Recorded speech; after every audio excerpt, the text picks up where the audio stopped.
Hi there, so today I will be reading the first chapter of one of my personal favorite books, The Lightning Thief by Rick Riordan. I'm sure you've heard of it before, it's pretty famous. So I'm just going to read the first chapter today, but I'd be happy to make other videos of reading the other parts to it for you. So if you want me to do that, just comment down below. Okay, so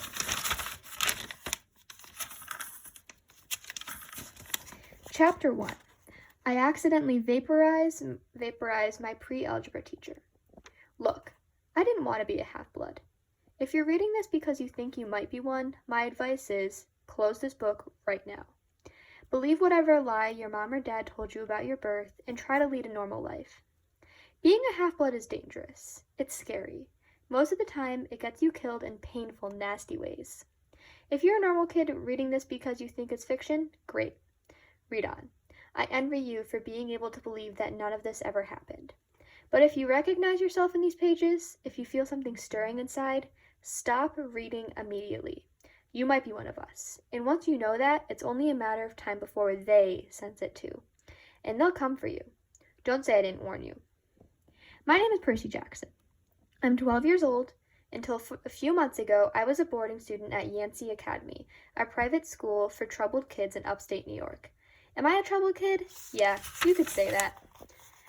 I could start at any point in my short, miserable life to prove it. But things really started going bad last May when our 6th grade class took a field trip to Manhattan. 28 mental case kids and 2 teachers on a yellow school bus, heading to the Metropolitan Museum of Art to look at ancient Greek and Roman stuff. I know, it sounds like torture. Most Yancey field trips were. But Mr. Bruner, our Latin teacher, was leading this trip, so I had hopes. Mr. Bruner was this middle-aged guy in a motorized wheelchair. He had thinning hair and a scruffy beard and a frayed tweed jacket, which always smelled like coffee. You wouldn't think he'd be cool, but he told stories and jokes and let us play games in class. He also had this awesome collection of Roman armor and weapons, so he was the only teacher whose class didn't put me to sleep. I hoped the trip would be okay. At least, I hoped for once I wouldn't get in trouble. Boy, was I wrong. See, bad things happen to me on field trips. Like at my 5th grade school, we went to the Saratoga battlefield. I had this accident with a Revolutionary War cannon. I wasn't aiming for the school bus, but of course, I got expelled anyway. And before that, at my 4th grade school, we took a behind-the-scenes tour of Marine World Shark Pool. I sort of hit the wrong lever on the catwalk, and our class took an unplanned swim. And the time before that, well, you get the idea. This trip, I was determined to be good. All the way into the city, I put up with Nancy Bobofit, the freckly, red-headed kleptomaniac girl, hitting my best friend Grover in the back of the head with chunks of peanut butter and ketchup sandwich. Grover was an easy target. He was scrawny. He cried when he got frustrated. He must have been held back several grades because he was the only 6th grader with acne and the start of a wispy beard on his chin. On top of all of that, he was crippled. He had a note excusing him from PE for the rest of his life because he had some kind of muscular disease in his leg. He walked funny, like every step hurt him. But don't let that fool you. You should have seen him run when it was enchilada day in the cafeteria. Anyway, Nancy Bobofit was throwing wads of sandwich that stuck in his curly blonde hair. And she knew I couldn't do anything back to her because I was already on probation. The headmaster had threatened me with death by in-school suspension if anything bad, embarrassing, or even mildly entertaining happened on the trip. I'm gonna kill her, I mumbled. Grover tried to calm me down. It's okay, I like peanut butter. He dodged another piece of Nancy's lunch. That's it. I started to get up, but Grover pulled me back to my seat. You're already on probation, he reminded me. You know you'll get blamed if anything happens. Looking back on it, I wish I'd decked Nancy Bobofit right then and there. In-school suspension would have been nothing compared to the mess I was about to get myself into. Mr. Brunner led the museum tour. He rode up in his wheelchair, guiding us through the big, echoey galleries, past the marble statues and glass cases full of really old black and orange pottery. It blew my mind that this stuff had survived for 2,000, 3,000 years. He gathered us around a 13-foot-tall stone column with the big sphinx on top, and started telling us about how it was a grave marker,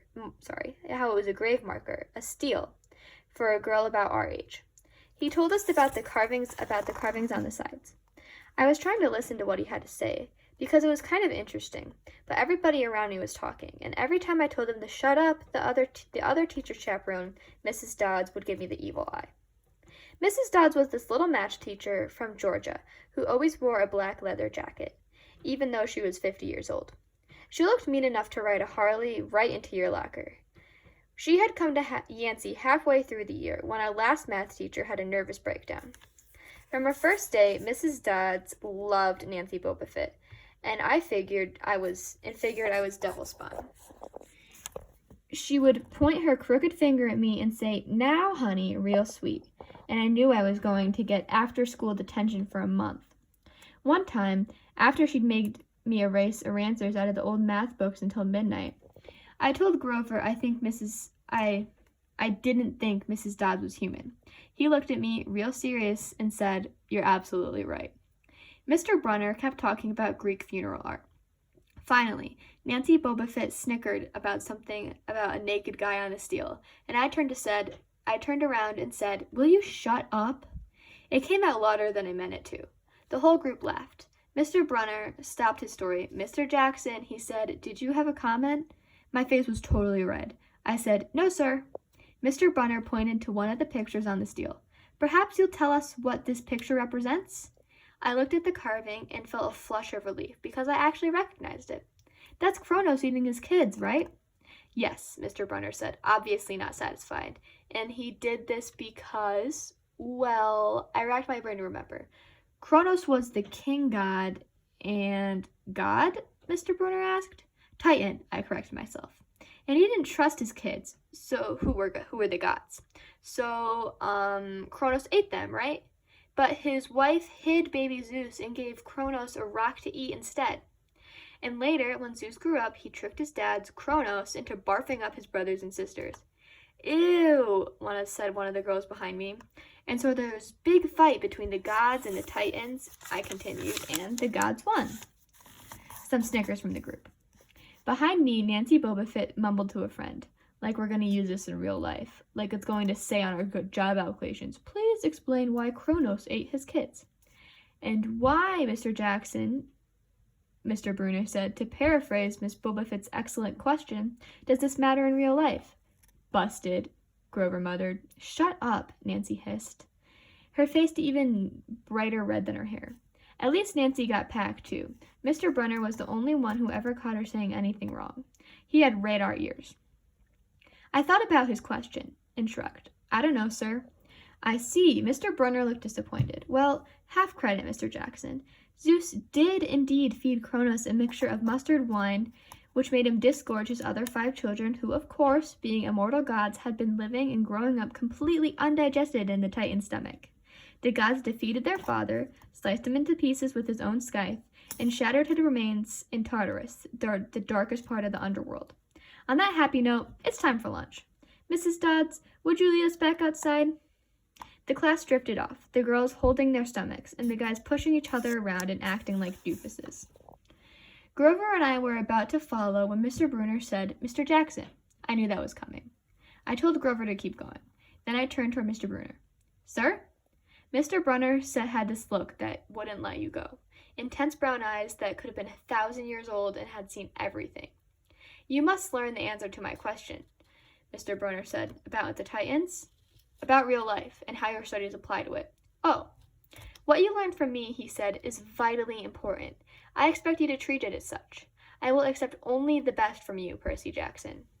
I wanted to get angry. This guy pushed me so hard. I mean, sure, it was kind of cool on tournament days, when he dressed up in a suit of Roman armor and shouted, "What ho!" and challenged us sword point against chalk to run to the board and name every Greek and Roman person who had ever lived, and their mother, and what god they worshipped. But Mr. Brunner expected me to be as good as everybody else, despite the fact that I had dyslexia and an attention deficit disorder, and I had never made above a C- in my life. No, he didn't expect me to be as good. He expected me to be better, and I just couldn't learn all those names and facts, much less spell them correctly. I mumbled something about trying harder, while Mr. Brunner took one long sad look at the steel, like he'd been at this girl's funeral. He told me to go outside and eat my lunch. The class gathered on the front steps of the museum, where we would watch the foot traffic along Fifth Avenue. Overhead, a huge storm was brewing, with clouds blacker than I'd ever seen over the city. I figured maybe it was global warming or something, because the weather all across New York State had been weird since Christmas. We'd had massive snowstorms, flooding, wildfires from lightning strikes. I wouldn't have been surprised if this was a hurricane blowing in. Nobody else seemed to notice. One of the guys were pelting pigeons with Lunchables crackers. Nancy Boba Fett was trying to pickpocket something from a lady's purse, and of course, Mrs. Dodds wasn't seeing a thing. Grover and I sat on the edge of the fountain, away from the others. We thought that maybe if we did that, everybody wouldn't know we were from that school. The school for loser freaks who couldn't make it elsewhere. Detention? Grover asked. Nah, I said. Not for Mr. Brunner. I just wish he'd lay off of me sometimes. I mean, I'm not a genius. Grover didn't say anything for a while. Then, when I thought he was going to give me some deep philosophical comment to make me feel better, he said, "Can I have your apple?" I didn't have much of an appetite, so I let him take it. I watched the stream of cabs going down Fifth Avenue and thought about my mom's apartment, only a little ways uptown from where we sat. I hadn't seen her since Christmas. I wanted so bad to jump in a taxi and head home. She'd hug me and be glad to see me, but she'd be disappointed too. She'd send me right back to Yancey, remind me that I had to try harder, even if this was my 6th school in 6 years and I was probably going to be kicked out again. I wouldn't be able to stand that sad look she'd give me. Mr. Brunner parked his wheelchair at the base of the handicapped ramp. He ate celery while he read a paperback novel. A red umbrella stuck up from the back of his chair, making it look like a motorized cafe table.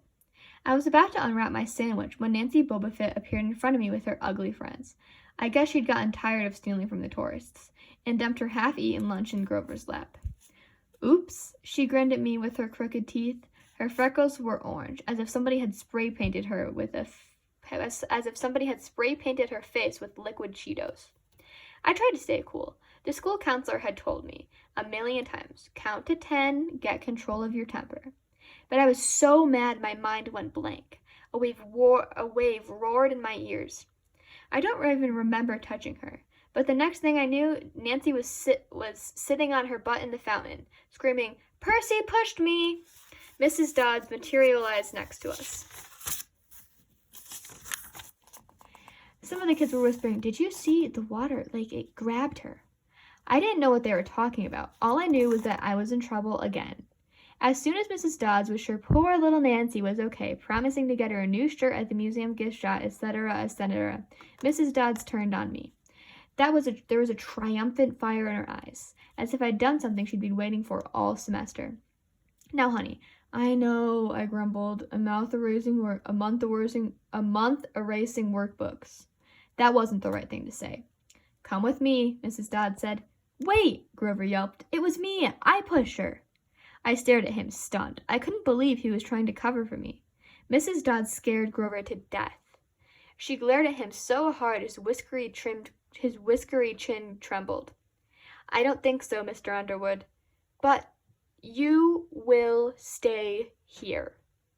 Grover looked at me desperately. "It's okay, man," I told him. "Thanks for trying." "Honey," Mrs. Dodds barked at me. "Now." Nancy Boba Fett smirked. I gave her my deluxe "I'll kill you later" stare. Then I turned to face Mrs. Dodds, but she wasn't there. She was standing at the museum entrance way at the top of the steps, gesturing impatiently at me to come on. How'd she get up there so fast? I have moments like that a lot, when my brain falls asleep or something, and the next thing I know I've missed something, as if a puzzle piece fell out of the universe and left me staring at the blank place behind it. The school counselor told me this was part of the ADHD. My brain misinterpreting things. I wasn't so sure. I went after Mr. Dodds. Halfway up the steps, I glanced back at Grover. He was looking pale, cutting his eyes between me and Mr. Brunner, like he wanted Mr. Brunner to notice what was going on, but Mr. Brunner was so absorbed in his novel. I looked back up. Mrs. Dodds had disappeared again. She was now inside the building at the end of the entrance hall. Okay, I thought. She's going to make me buy a new shirt for Nancy at the gift shop. But apparently, that wasn't the plan. I followed her deeper into the museum. When I finally caught up to her, we were back in the Greek and Roman section. Except for us, the gallery was empty. Mrs. Dodds stood with her arms crossed in front of the big marble frieze of the Greek gods. She was making this weird noise in her throat, like growling. Even without the noise, I would have been nervous. It's weird being alone with a teacher, especially Mrs. Dodds. Something about the way she looked at the frieze, as if she wanted to pulverize it.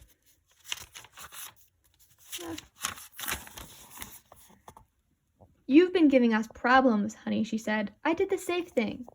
I said, yes, ma'am. She tugged on the cuffs of her leather jacket. Did you think you would get away with it?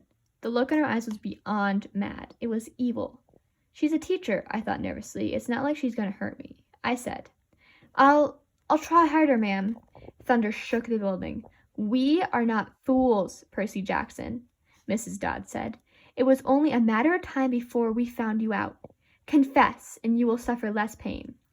I didn't know what she was talking about. All I could think of was that the teachers must have found the illegal stash of candy I'd been selling out of my dorm room. Or maybe they'd realized I'd gotten my essay on Tom Sawyer from the internet without ever reading the book, and now they were going to take away my grade. Or worse, they were going to make me read the book. Well, she demanded. Ma'am, Your time is up, she hissed. The weirdest thing happened. Her eyes began to glow like barbecue coals. Her fingers stretched, turning into talons. Her jacket melted into large, leathery wings. She wasn't human. She was a shriveled hag with bat wings and claws and a mouth full of yellow fangs, and she was about to slice me to ribbons. Then things got even stranger. Mr. Brunner, who'd been out in front of the museum a minute before, wheeled his chair into the doorway of the gallery, holding a pen in his hands. What ho, Percy, he shouted, and tossed the pen through the air. Mrs. Dodds lunged at me. With a yelp, I dodged and felt talons slash the air next to my ear. I snatched the ballpoint pen out of the air, but when it hit my hand, it wasn't a pen anymore. It was a sword. Mr. Brunner's bronze sword, which he always used on tournament day. Mrs. Dodds spun toward me with a murderous look in her eyes. My knees were jelly. My hands were shaking so bad I almost dropped the sword. She snarled, Die, honey. And she flew straight at me. Absolute terror ran through my body. I did the only thing that came naturally. I swung the sword. The metal blade hit her shoulder and passed clean through her body as if she were made out of water. Hiss.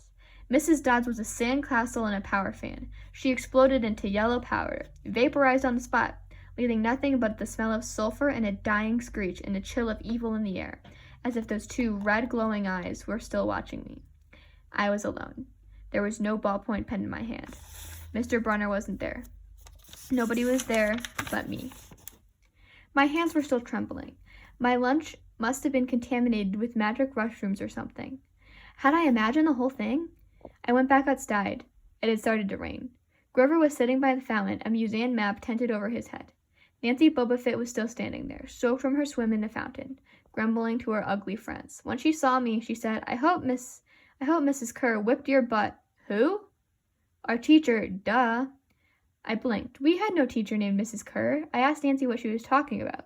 She rolled her eyes and turned away. I asked Grover where Mrs. Dodds was. He said, Who? But he paused first, and he wouldn't look at me, so I thought he was messing with me. Not funny, man, I told him. This is serious. Thunder boomed overhead. I saw Mr. Brunner sitting under his wet umbrella, reading his book, as if he'd never moved. I went over to him. He looked up a little distracted. Ah, that would be my pen. Please bring your own writing utensil in the future, Mr. Jackson. I handed Mr. Brunner his pen. I hadn't even realized I was still holding it. Sir, where's Mrs. Dodds? He stared at me blankly. Who? The other chaperone, Mrs. Dodds, the pre-algebra teacher. He frowned and sat forward, looking mildly concerned. Percy, there is no Mrs. Dodds on this trip. As far as I know, there has never been a Dodds at Yancey Academy. Are you feeling all right? All right, so that is the end of Chapter 1 of The Lightning Thief by Rick Riordan. If you'd like to know what happened next and have me read you Chapter 2, just let me know in the comments down below. Thank you.